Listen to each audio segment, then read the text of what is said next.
Archpriest Father Chad Hatfield is the president of St. Vladimir's Orthodox Theological Seminary, where not only Eastern Orthodox, but many Oriental non-Chalcedonian Orthodox seminarians also study. That's what we want to talk with him about today. So, Father Chad, thanks for speaking with us.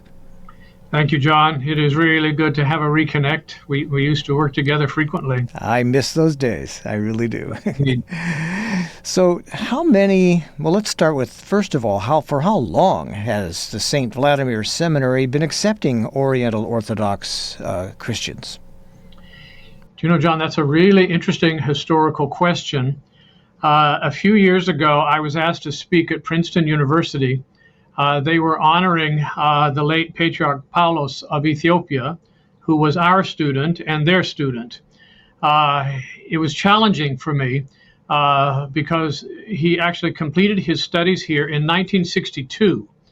And that would have been at the same time that we were actually purchasing the current property. And I needed to get into what was called the legacy system. And that was a challenge. In order to get some facts, I talked to a couple of senior former faculty here for some coaching.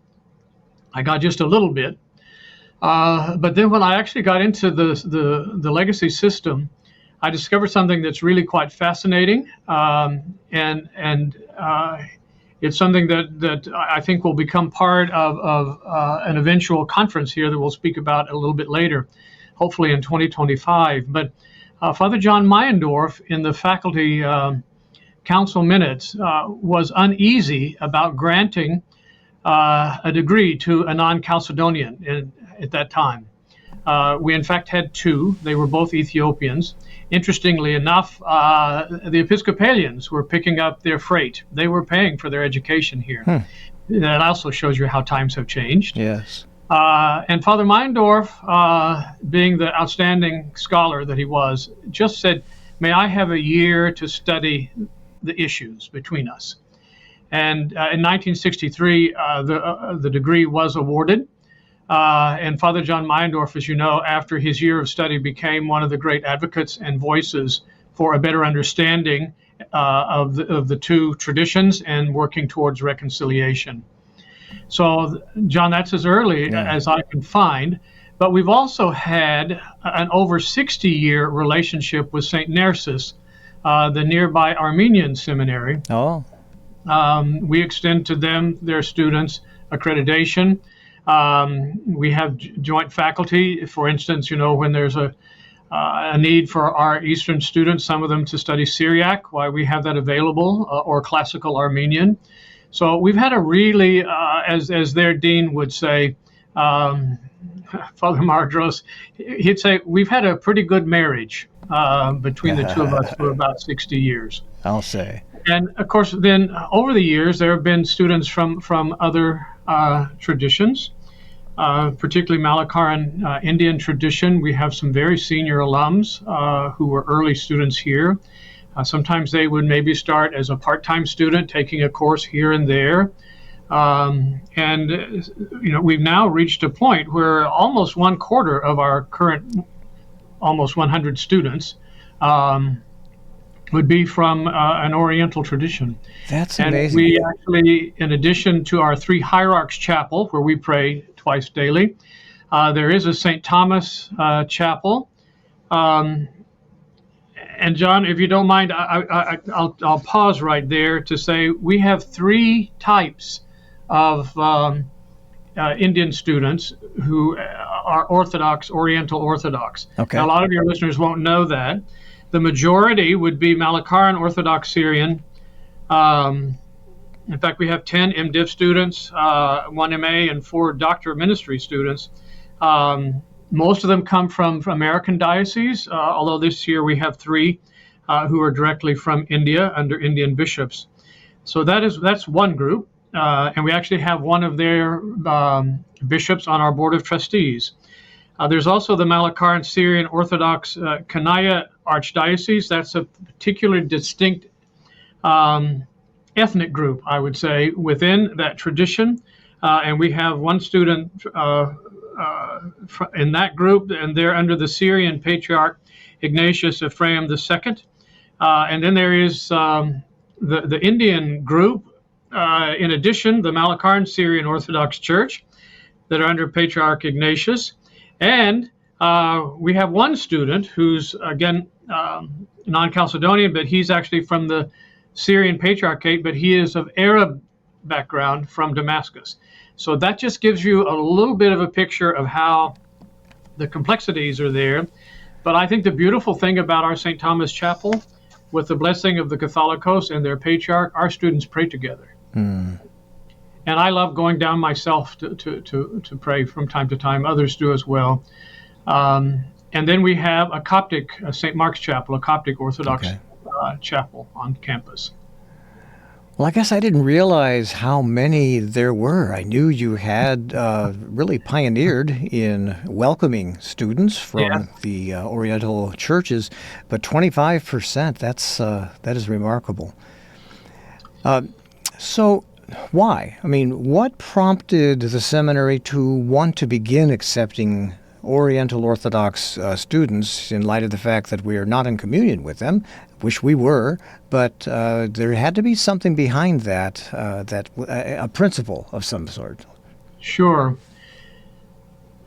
Well, of course, the Armenians had an immigration, after the horrific Holocaust that they endured.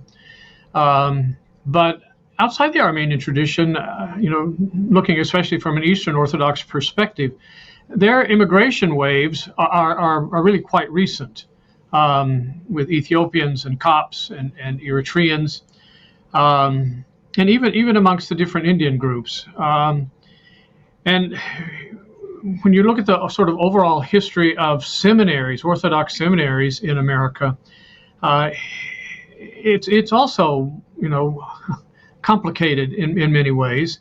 But St. Vladimir's in particular, I think, took a very quick standing as being a place that by its very intention was to be pan-Orthodox. And so in that way, if you took it to another phrase, which would be inter-Orthodox between Eastern and Oriental, there was a sense of you are welcome here.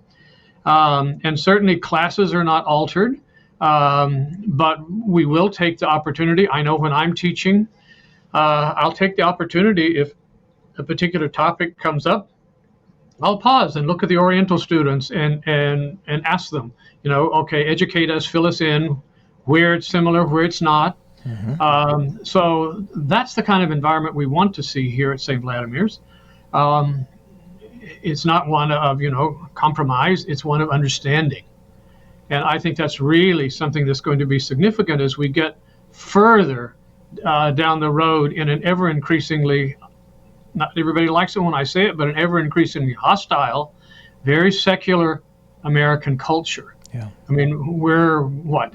If we're honest, we're 1% of the U.S. population. Yeah. That's pretty small. It is. So maybe we can actually learn to put the daggers away, and learn how to be an Orthodox family. Mm-hmm. Well, you had mentioned that you don't really change your classes, but is there a particular curriculum that is designed for the Oriental Orthodox, or perhaps even each church within that community? Yes. When we're teaching dogmatics or systematics or church history or whatever it happens to be, they're in our classes with our professors. But we have Father Varghese Daniel, who teaches the Indian students the particulars of their own jurisdictions, and he's good in that he knows all three of the different traditions and histories. So we do accommodate students as we see a particular need. We would love to develop a particular kind of maybe Master of Arts degree for the Coptic tradition. You may or may not know that in the Coptic tradition, it's pretty common to ordain someone to the priesthood before formal theological education. So there's an opportunity there as well, and hopefully as we expand and get better at what we're doing here, we may see some things like that. Yeah, so you mentioned one faculty member. Are there others from the Oriental Orthodox tradition? From time to time, but of course there is the Armenian faculty, which are Yes. near, and one of their members actually sits on our faculty council. But as I said earlier, sometimes there's a need for a particular thing. Like maybe, as I said, the Syriac language. We have students who need to get Syriac as well as the normal Greek and Hebrew. We've even been offering Latin in recent times. So, yes, as need be. I understand Bishop Daniel from the Armenian Church has taught, is a member of your faculty on a part-time basis? Yes, he's not currently a member of the faculty. He's got a position at Catholic University in Washington. Okay. But he is a welcome alum and someone who's made a very significant contribution to our life here. Yes, we were hoping to get him for this documentary. He's in Armenia right now, so a 10-hour time difference, and it's been a challenge to coordinate, but maybe that'll yet happen. So I know for many seminarians, parish life while at the seminary, right there on campus, is in your beautiful chapel, is a very special part of their life. And you had mentioned that you do have, the other chapels. Talk about the worship community and experience of all seminarians, whether Chalcedonian, non-Chalcedonian, Eastern Orthodox, Oriental Orthodox. Are they usually together? Are they usually separate? And how do you handle the lack of intercommunion? Okay, it's a very good question. There are a few times during the year when we expect all of the students to be in the Three Hierarchs Chapel. For instance, the Patronal Feast. They're there for graduation liturgy. We also, we're quite blessed. We have one of our students is an ordained hieromonk in the Malakarn Church. And from time to time, he will serve a liturgy for them. And we've had, on occasion visitors on campus, and there are services provided for them, especially, when they're in a different cycle for, say, Great Lent, the Gregorian calendar, those kinds of things. We do make those adjustments for them, which is a challenge, but, we've been at it for a while, and I think we're better at it. So as I said, we have two chapels here, and they're available. For the preaching cycle for the students, whatever their tradition is, they do, as part of their coursework in homiletics, they preach in the Three Hierarchs Chapel. All right, talk to me about the way that welcoming all of these students from various traditions that are not in communion, but they are Orthodox, how has that enriched life at the seminary? Well, I think one of the things that happens here, of course, is talking about not just dogmatics, but liturgics. And as you know, St. Vladimir's is like world-renowned for actually teaching liturgical theology. And we have the great figure of Father Alexander Schmemann, who still, through his writing, is speaking and teaching us today. But when you actually look at the question of rites, one has to come to terms with the fact that we Orthodox never had a period in our history where, like when under Charlemagne, the Western Church was put into some kind of conformity, and everything looked the same, sounded the same. We've never been like that. And although we talk about Slavic Rite and Byzantine Rite, the truth of the matter is there exists, other rites. There's the Western Rite in Antiochian and Archdiocese and Rocor. Romanian Patriarchate once had them in France. But then, when you look at the Orientals, the rites are very, very different. And, for instance, for at least Slavic and Byzantine Rite, we can actually come together for a joint service, say like Orthodoxy Sunday Vespers. It's much more challenging for the Orientals to do that. Although they do that, I'm told, at least once a year, but it's because their rites look so different. I mean, the dance is different. But my Oriental students have told me it's still important to them that they actually do that. And I think, again, John, historically, when we look there are some very interesting points to educate ourselves today as Orthodox Christians so we become comfortable with the fact that there are different rites.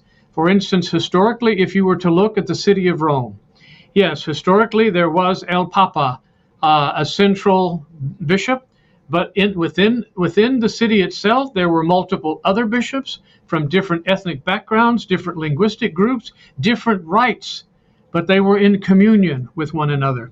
I like to point to England. You know, before the arrival of Augustine, sent by Pope Gregory, there was Christianity there. And we also know the Celtic tradition. We know the various rites that existed right up until the Council of Hatfield and the Council of Whitby. You know, there was the rite of Aberdeen. There was the Sarum rite. There were all of these rites. So today we Orthodox get all kind of wound up if it doesn't look like what we think it's supposed to look like. But I'll put one more point in here, John. I get around. That's part of my job. Sure. And if anybody thinks we have some kind of uniformity in the way that liturgies are offered in our various parishes, they're just simply dead wrong, because I've seen a lot of stuff. Yeah, I'll bet. As it relates to unity and the hope for unity, are there classes or workshops held on campus where this is analyzed and discussed between the Orthodox, Eastern Orthodox, and Oriental Orthodox students? Yes, and I think a lot of that happens organically in the classes, and I think all of our professors here, know how to respond when these kinds of issues come up in a class setting. We actually have a presentation on, I think it's February 22nd, where that's an optional lecture for students on Oriental Eastern history and traditions.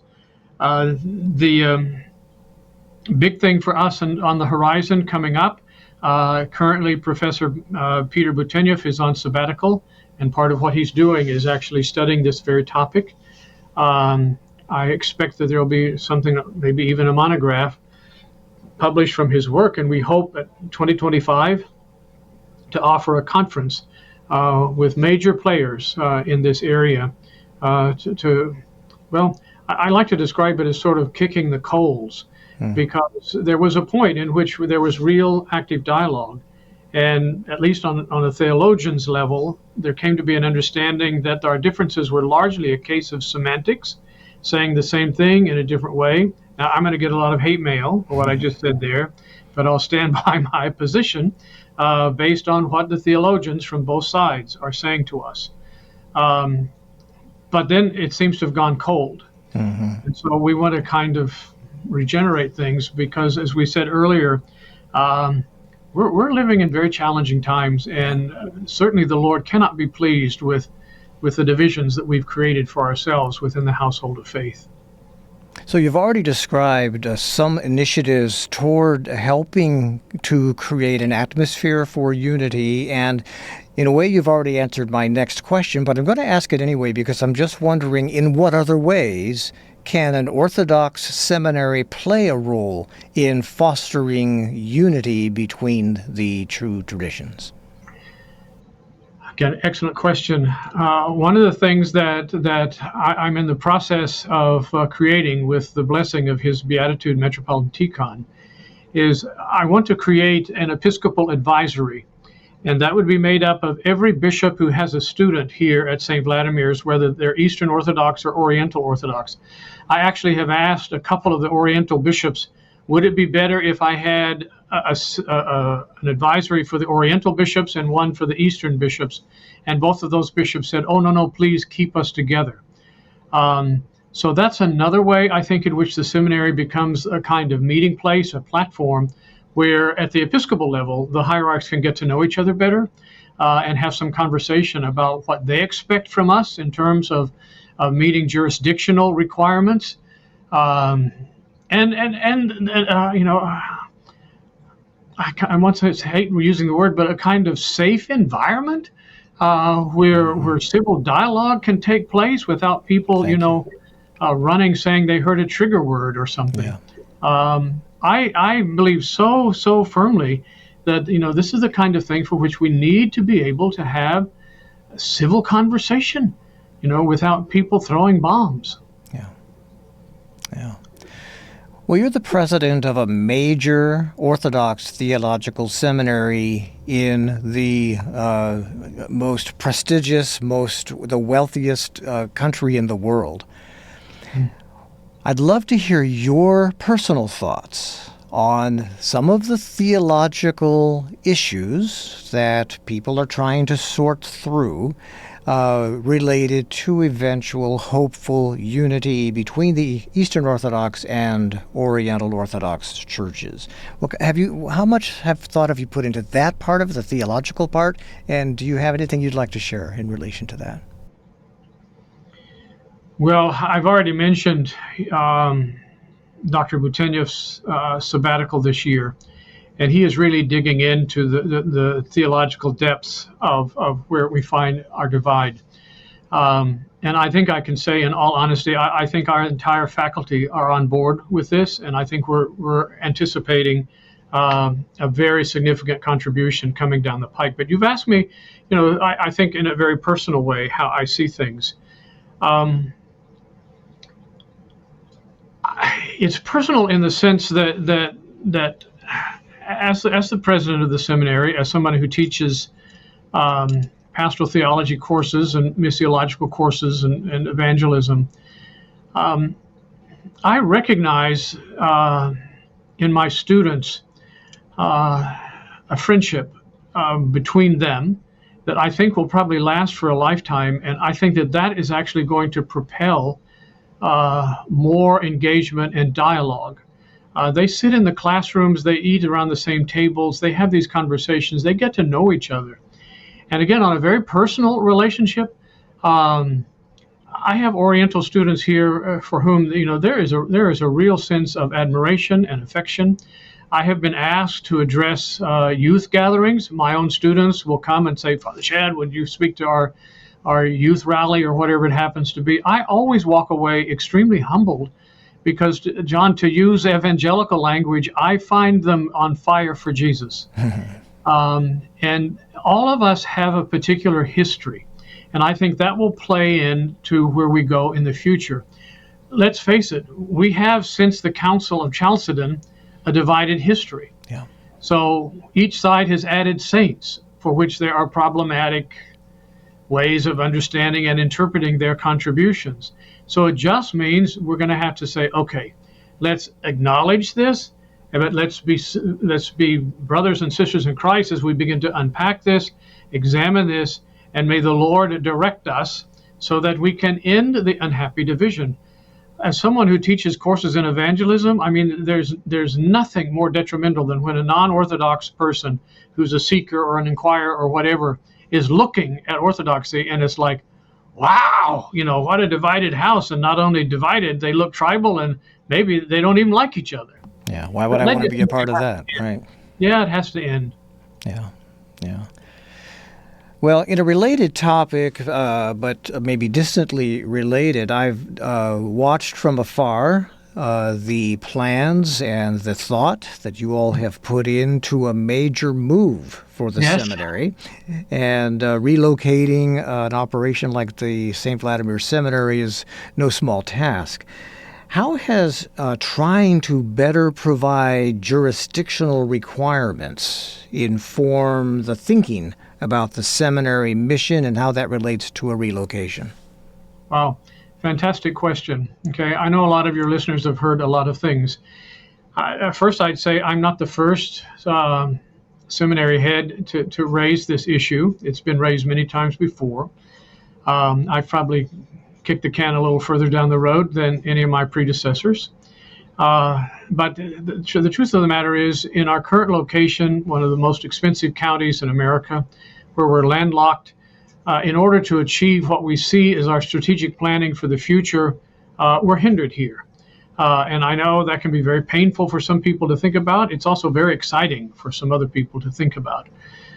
So we have gotten as far as having at least the sort of blue sky dream campus designed.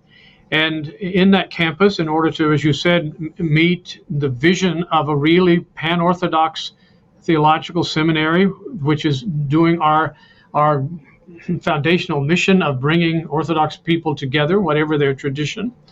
There is a recognition of our where we're not in communion yet, but there is a central Catholicos, a central main chapel, but there are also places along the design for those traditions for which we are not in communion. And I mean, let's face it, the Armenians, there are two traditions, Echmadzin and Cilicia. There's a division between Eritreans and Ethiopians. Those are things for them to work out. But we need to provide for them their worship space. We would like to see two types of faculty in the new design. One is for the residential component. I think my entire faculty stands solidly with me when I say you cannot form a priest in front of a screen. Doesn't work. And I think that as many corners as we're cutting, in the long term, it will not serve us well. That's no judgment upon anybody, but as somebody who's for almost 25 years been involved in the OCA's seminaries that are very pan-Orthodox in their nature, as I've said, we need residential component. The whole thing of, as Father Schmemann used to say, the seminary needs to know three paths, to the chapel, to the classroom, to the library. But it's beyond that in terms of understanding community. We'd like to be able to accommodate about 200 students from different jurisdictions. And that means expanding the faculty so we can meet the jurisdictional needs.